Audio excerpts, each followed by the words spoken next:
Cricket की दुनिया यानी गेम ऑफ क्रिकेट में आपका स्वागत है।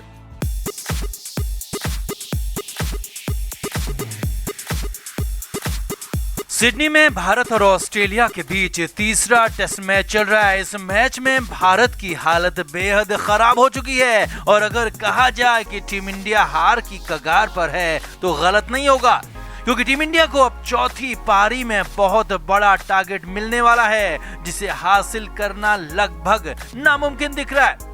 लेकिन इस पूरे मैच में ऑस्ट्रेलियाई खिलाड़ियों का खेल कम, उनकी गंदी रणनीति, जानलेवा खेल ज्यादा जिम्मेदार, ज्यादा चर्चाओं में रहा है। भारत को यहाँ ट्रिपल झटका लग चुका है। हालत यह है कि पंत अस्पताल में भर्ती हो चुके हैं तो जड्डू ने भी बिस्तर पकड़ लिया है और भारत सिर्फ 9 ही खिलाड़ियों के साथ मैदान में खेल रहा है और खेल मौत के कुएं में हो रहा है। तो सिडनी में आखिर क्यों हो गया ऐसा? पंत और जडेजा की हालत कैसी है और क्यों कहा जा रहा है मैच हो रहा है मौत के कुएं में? आपको बता दें, आप भी कमेंट करके अपनी राय हमें जरूर दें। तो सिडनी टेस्ट के तीसरे दिन भारत की पहली पारी 244 रन पर ऑल आउट हो गई। हालांकि एक वक्त ऐसा लग रहा था कि टीम इंडिया करीब 100 रन की बढ़त हासिल करेगी, लेकिन हुआ ठीक उल्टा।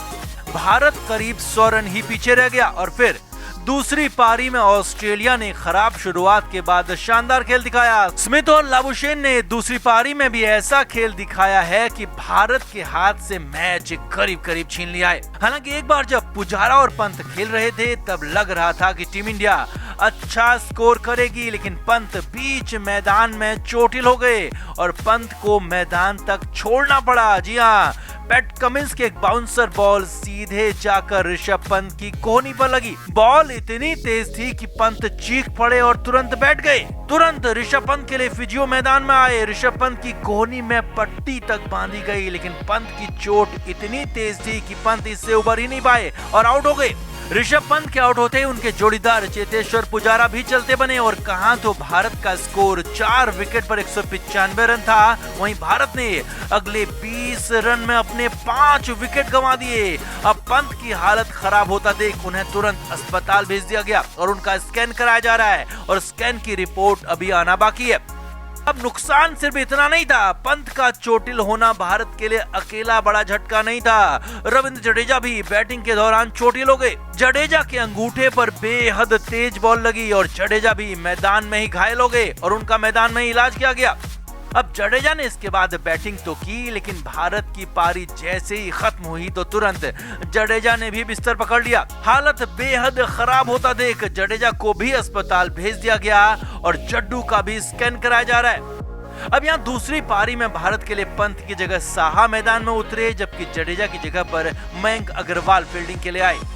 अब आलम यह है कि अगर दोनों ही खिलाड़ी फिट नहीं होते हैं तो उनकी जगह पर बैटिंग सब्स्टिट्यूट मिलना भी मुश्किल हो जाएगा, क्योंकि दोनों को कंकशन नहीं है। ऐसे में भारत को सिर्फ 9 खिलाड़ियों से ही बैटिंग करनी पड़ सकती है और ऊपर से रविंद्र जडेजा तो बॉलिंग भी नहीं कर पा रहे हैं और मयंक उनकी जगह गेंदबाजी भी नहीं कर सकते। इतना ही नहीं, रवि अश्विन भी पूरी तरह से फिट नहीं है और अश्विन को भी गेंदबाजी में दिक्कत हो रही है।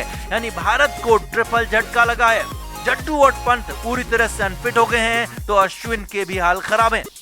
अब क्रिकेट एक्सपर्ट्स का कहना है कि ऑस्ट्रेलियाई गेंदबाजों ने जानबूझकर भारतीय बल्लेबाजों की बॉडी को अटैक किया और शॉर्ट बॉल फेंकी। भारतीय खिलाड़ियों के शरीर को जानबूझकर निशाना बनाया गया और जानबूझकर उन्हें चोटिल करने की कोशिश हुई। यही नहीं, कई बार तो ऐसी जगहों पर चोट लगने से बच गई जहां पर खिलाड़ी की जान तक जा सकती थी। पिच पर बेहद असमान उछाल है, अंदाजा लगाना मुश्किल है कि कौन सी बॉल कितना बाउंस होगी। तो कुल मिलाकर ऑस्ट्रेलिया का ये बेहद गंदा प्लान था, बेहद घटिया प्लान था जिसमें वो कामयाब भी रहे और अब सिडनी टेस्ट में भारत की वापसी लगभग असंभव है। तो आपका क्या मानना है? कंगारू ने गंदी चाल की वजह से सिडनी टेस्ट को अपने नाम कर लिया है? कमेंट करके जरूर बताएं और वीडियो को शेयर भी करें।